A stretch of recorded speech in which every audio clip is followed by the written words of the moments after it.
Perkenalkan, nama saya Daniel Hamonanges Payung, NIM 210306060. Kelas dari PTNC, Prodi Peternakan, Fakultas Pertanian, Universitas Sumatera Utara. Dosen pengampu saya Bu Tati Pidiana Sari, SPT MP. Di sini saya akan melakukan anatomi dan fisiologi ternak pada unggas bebek jantan. Familinya Anatidae, genus Anas, spesies Anas platyrhynchus. Selanjutnya kita akan menjelaskan bagian-bagian pada tubuh unggas. Yang pertama caput atau kepala, yang kedua kolum atau leher, yang ketiga trunkus atau badannya, yang keempat itu ekstremitas post anterior yang sayapnya ini, yang kelima itu ekstremitas posterior ini, yang keenam itu ada kaudal atau ekor. Biasanya kalau di jantan dia menggelitir seperti ini, sedangkan yang di betina tidak. Itu yang membedakan bebek jantan dan bebek betina. Selanjutnya kita akan menjelaskan bagian caput atau kepala. Caput atau kepala, yang pertama itu ada rostrum paruh. Di dalam rostrum itu terbagi dua. Yang atas itu maxibula, yang rahang atas, sedangkan yang rahang bawah itu mandibula.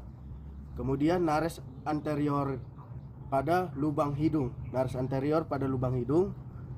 Sera itu yang di tonjolan hidung ini, sera. Baru kemudian organovisual itu mata. Baru kemudian porus acuticus externus itu lubang telinga. Ini lubang telinganya, lubang telinga. Selanjutnya bagian cervix atau leher dan trunkus atau badan. Cervix atau leher yang menghubungkan antara caput dan trunkus atau badan. Trunkus atau badan ditutupi oleh bulu-bulu. Kemudian menurut letaknya ada 5 bagian bulu. Yang pertama yaitu pterikes atau bulu yang menutupi seluruh badan unggas. Kemudian yang kedua itu retikes, ya, bulu yang menutupi bagian sayap. Kemudian remikes atau bulu yang menutupi pangkal ekor. Kemudian parapleum atau bahu. Kemudian alas puria itu ibu jari. Di sini saya akan menjelaskan mengenai jenis bulu pada ternak unggas bebek. Yang pertama plumae, calamus, rachis, vesiculum. Baru kemudian vesiculum terdiri dari barbule.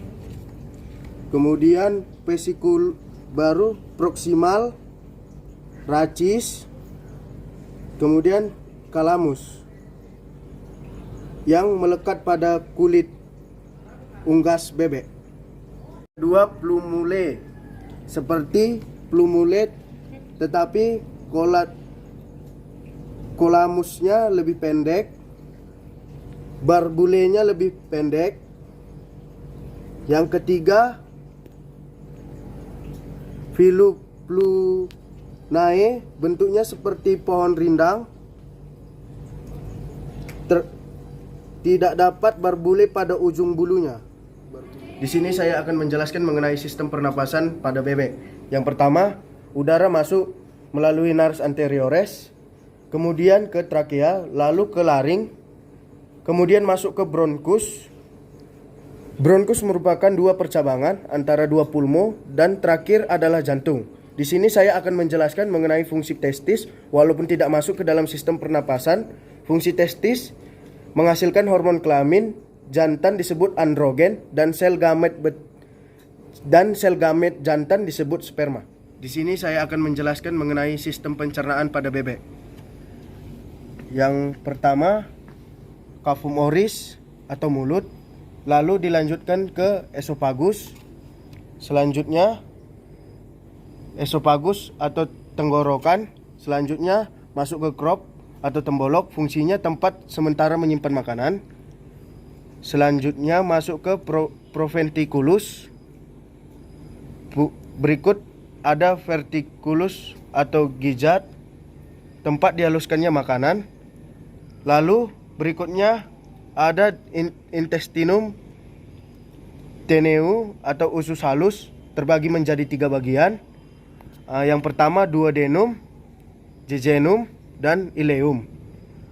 Selanjutnya poin berikutnya masuk ke seka. Selanjutnya ada tempat penyimpanan kotoran, sementara disebut kolon. Yang terakhir ada kloaka. Menjelaskan mengenai gizzard pada sistem pencernaan bebek. Gizzard berfungsi untuk menghancurkan makanan. Yang akan menjelaskan mengenai sistem saraf pada bebek. Yang pertama itu otak besar disebut cerebrum, otak kecil disebut cerebellum. Kemudian di antara otak itu disebut medulla oblongata.